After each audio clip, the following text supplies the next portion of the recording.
life talk is what Lorna Vanderhaeghe is all about, because we talk about the things that seem rather taboo. And today you're talking sex drive. Right. Well, we have lost libido. You know, we have 43% of Canadian women with no sex drive or no desire and difficulty, you know, achieving fireworks. And, well said. Yes. And so often when it comes to libido or sex drive, we talk about men. Right. We see the commercials for Cialis or Viagra. Is there anything for women?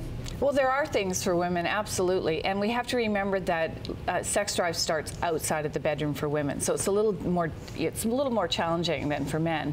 And I think that the little blue pill has created a lot of marriage strife, because if you've got one partner revved up and the other partner not, it can really create stress with the mismatched sex drives. You know, I think one of the things you speak about, and I was just telling Lorna, one of my good friends in Toronto is a sexologist, so we have these conversations about programming yourself for pleasure. So in terms of lifestyle, where do you start from the psychological standpoint to prepare yourself for a healthy sex life? Well, I think you've got to be positive. First off, you have to tell yourself every day you love that person, they're hot, they turn you on, all those things that you used to think when you first met them. And we have to remember to do that daily. And then for the guys, they have to remember that, you know, just simple things like hand holding and being sweet can really get you a long way. Doing the dishes once in a while. Cleaning out the dishwasher. I was just going to say that. It does go a long way. It does go a long way. And then realizing that there are lots of health conditions that can affect our sex drive or our love life, and especially for women, the birth control pill just kills their libido.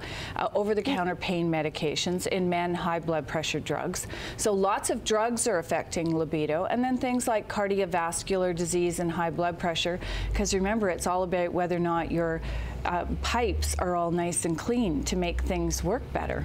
So if the viewer watching right now, a woman, let's say, has felt sort of that waning sex drive or libido over the last number of years, what are the first steps that she needs to take for herself? I mean, it's one thing to communicate with your partner, but if you're not feeling it, I hear that from a lot of my friends. I mean, it seems the older you get, the more libido you get when you're a woman, but right, and then all of a sudden it dies. Yeah. A lot of women, when they go through menopause, have a hard time.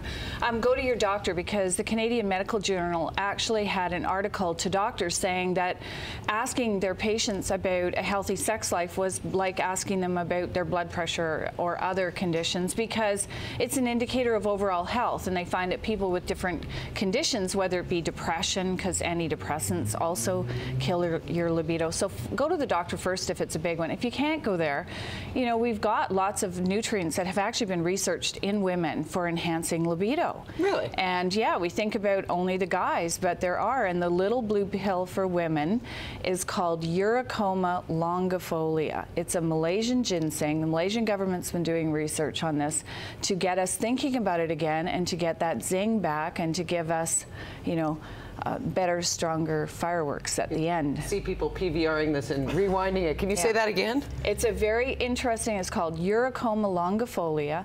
I think women should take it. It works in men too, by the way. It works very, very well in men. And then things like L-arginine and tribulus, things that are going to get blood flow to that area and to improve the way we think about it, because for women, a lot of it is in our head. And for guys, and this applies to women as well, what are other things to include in the diet in terms of just basic things with meals that help keep a healthy balance of the hormones? Well, the reason why they talk about oysters is because they're full of zinc, and zinc is a great thing for getting the libido happening.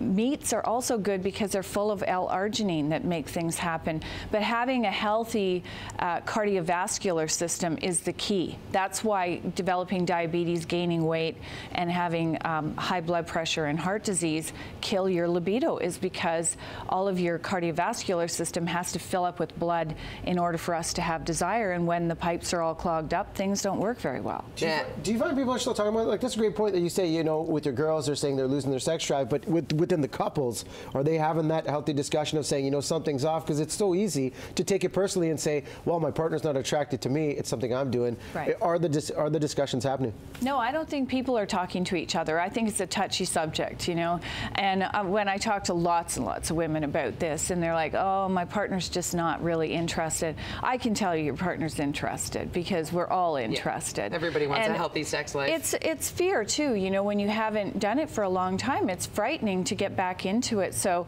I mean, the secret is don't let time go by. Have date night. It's a really important night to have. And if you've got new babies, especially have date night, because time goes by so quickly and you're so tired. That's why so many marriages end at Right 24 months into parenthood. Lorna Vanderhaeghe, always a pleasure to have you here. Time just whips by. We are going to put all of those terms and various supplements that can be taken or nutrients that can be ingested on our Facebook page, so you'll be able to find them there. Thank you for opening up this topic and have the discussion with your partner, male, female, whatever. Talk about it, find the solutions, have great sex. It's an important part of life. What's the magic word again? Uricoma longifolia. Use that today, people. Use that today. Special ginseng. Special ginseng. We love that.